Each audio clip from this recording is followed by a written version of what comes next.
going to talk to you today about the market, the opportunity, basically the behavior, and where some opportunities lie for you, of companies of any size, and really of any place on the planet, because we're going through what I would suggest a revolution.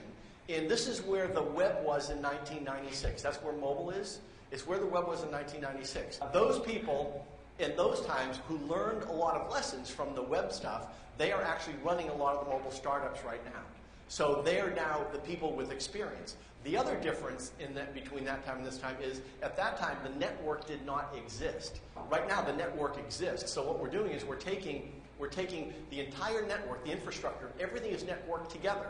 And we know this through the web, through the internet working, through internal offices, all of our global operations, everything is networked, everything is real time. We all expect that the net is always on, right? Haven't you always had the network? Well, we didn't always have the network. So now you've got the network, we're saying we're going to take mobile and we're going to simply plug that into the network. That's the difference. So what that does is it makes it go exponentially straight up the curve. And if you're not riding that, you really could be in danger. The move to where we're going, if you look at this philosophically, we've gone through a lot of evolutions in time. We had network TV. Now, network TV was really the one to many. We, the marketer, we had control. Then the VCR came along. So the point of the VCR was that you actually created your own network. So we time shifted. That was the first era of time shifting, where I tape it here, I watch it here, I am the network. I have more control. It's more of a move to customer-centric. Then we moved to TiVo, digital video recorders, where based on what I've watched so far, you, computer, figure out what I should watch, and you tape it, and then you let me know, and then I'll watch it, and I'll give you points on whether you were right or wrong. Then we got to finally the age of ubiquitous information. We had the web. We now had information. Everyone had information to everything. All the information all of a sudden was unlocked. It was transparent. Then we had the search engines, Yahoo, Google, Bing, and so forth. And all of a sudden, you could actually search for anything, and the stuff actually found it. But we also were tethered. We were tied to a physical device. That was the age of the tethered consumer. Whether it was the TV, tied to the TV. When you left the TV, maybe it stayed on, but you weren't watching it. You were disconnected. When you leave your computer, your search, you're leaving. You're leaving the thing. You're done, and you're off to something else, which some would say that's good. You're off to life, maybe. So if you look at this in a grander scheme, there were really three screens. The first screen was obviously the television. When you look at computers, there are about 1 billion personal computers in the world.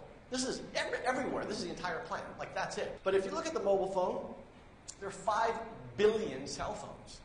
Now, compare that to anything else. 5 billion cell phones. It's just an extraordinary number of units of connecting devices, which a lot of them have as much processing power. A lot of the phones that you're holding, they have as much processing power as laptops did a year ago. Some of the chips in your phones, the Qualcomm chips, they are the same chips that Qualcomm today is putting into laptop computers. So it's not like you have to go to your computer for more computing power. It's really moving into your hand. So the mobile phone is becoming really the next generation of what's going on. In the last 5 years, we've gone hockey stick. The number of phone users has doubled. It doubled in 5 years. This is the age of the untethered consumer. All of a sudden, the customer is totally freed.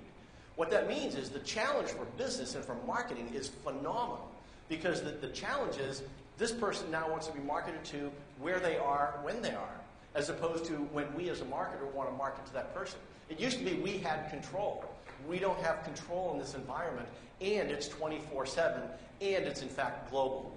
This is the first revolution where the customer or the consumer is ahead of the company. And that's a big deal. It's never been that way. It's usually been us, the company, the marketer, leading the consumer. The consumer is now out there with their mobile device and saying, no, I want to do this. And you've got companies saying, well, we don't do that. Well, that's fine, then I'm going to go do it with somebody else who does it. Oh, okay. And a lot of companies are really clueless. The industry needs a lot of proponents for mobile. We don't really just change budgets overnight. They really evolve. And that's what's happening right now. A lot of the innovative companies, they've actually evolved from interactive budgets. They now actually have mobile budgets, and they're doing things. And this is really needs to go organization-wide, because mobile is not a separate thing. It's part of the media. It's another part of everything else that you do to interact with your customer, but it's going to be different. 2007, the introduction of the iPhone revolutionized the mobile market space. And it's not because it's Apple. It's because what Apple did was, for the first time, they showed what an individual could do from an empowerment standpoint with a handheld device that also you can make phone calls. But that revolutionized the industry, and then what happened in 2007 was a lot of technological companies said, whoa, we need to do something that's more than just a handset phone. And they said, okay, we need to move all this computing power. So it took a few years, but companies did. If you look at the US and Canada markets, there are 297 million cell phones in the U.S. That's 94% of the total population has a cell phone in the U.S. That's a lot. There are 24 million cell phones in Canada, which is 69% of the population. So everyone's going to the same place. Everyone's going to 90, 95, 100%, 115, 120%. So it will exceed the population of pretty much every country. That's the trend. It's been trending like that for several years. So it's really going up. 50% of the Canadian connections, mobile connections, are in fact wireless. That is a big deal. So you have a huge population that is in fact mobile already. 30% of the phones in the U.S. are smartphones now, and by the end of this year, it is projected that will be 50% of the population. What that means is 50% of the population will not have a smartphone. So you have to, from a marketing standpoint, you need to look at your market. What does your market have? What does your customer base have?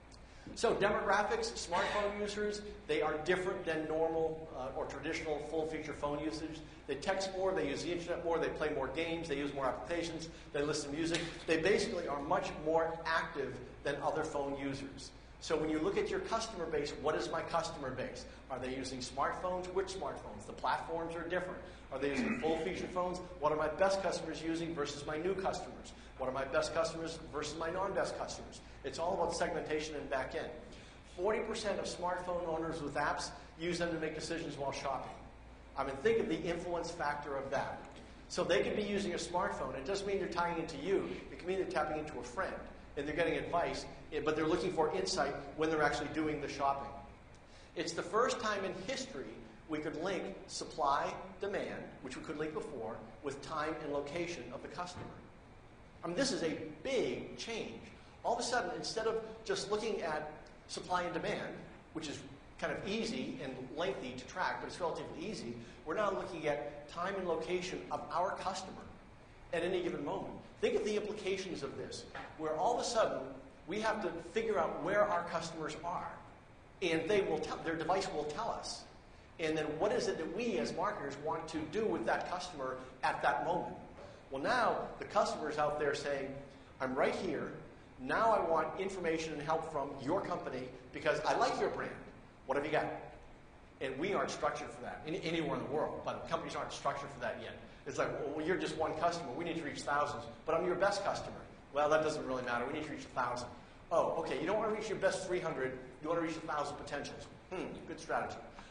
So that's the transformation we have to go through. Your challenge is not going to be dealing with the outside market. The challenge is going to be with dealing with people inside your organization. It's the first medium that we use standing up.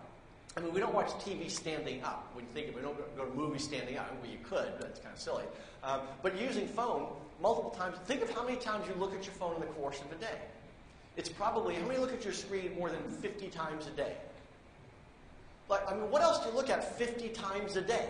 I mean, that is really a lot. And every time you look at it, of those 50 times, every single time you look at it, it's different. There's something different. So that's 50 different interactions in the course of a day. If you are a marketer, the concept of the potential of reaching somebody 50 times in a day, this is not a New York Times Square billboard. You aren't going to do it. But you can on a physical mobile device. The installed base is astronomical. It is just, it's everywhere. So you don't have to wait till somebody gets it, till somebody gets that cable channel or that satellite channel. They have a phone already, and they're always on. The ramp-up speed, because of the network environment, is straight up. You're not waiting for someone to get a phone. They've already got the phone. You're not waiting for them to get on the network. They're on the network. They're waiting for you to do something that basically provides value to them. And they're looking for it. The customers are out there looking for it. Self-service platforms are where it's at. You cannot afford, from a cost standpoint, to have a lot of people trying to sell something to your customer set. It's just not practical.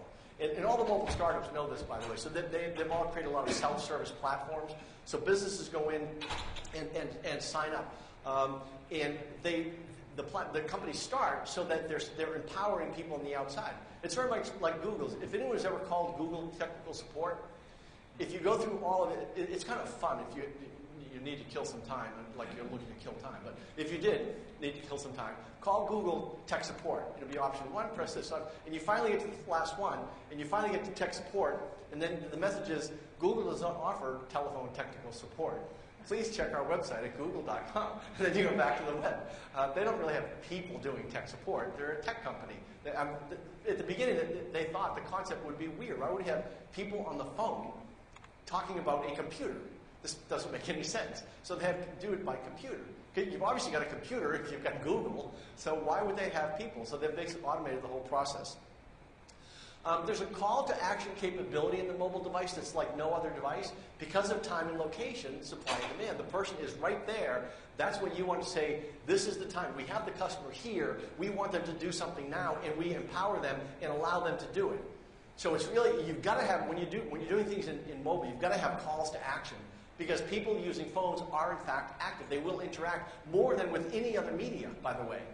And that's, I mean, there's tons of research that shows that people with smartphones especially are much more active than people simply with traditional phones.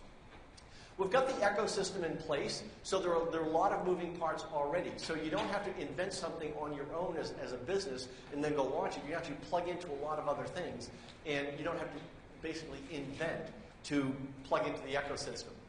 And ultimately, it's a pull versus a push medium. This is the biggest thing, and this is the biggest internal transformation a company is going to face, because it used to be in all the other media, we would push out the message. We the market, we control the message. In this environment, the customer, the consumer, based on their time and location, they tap in and say, I want this now. And that is very labor intensive to provide I want this now kind of information. So that's a hurdle that's going to have to get over, because that's what the mobile consumer wants. They want things when they want it, as opposed to when the company wants to give it.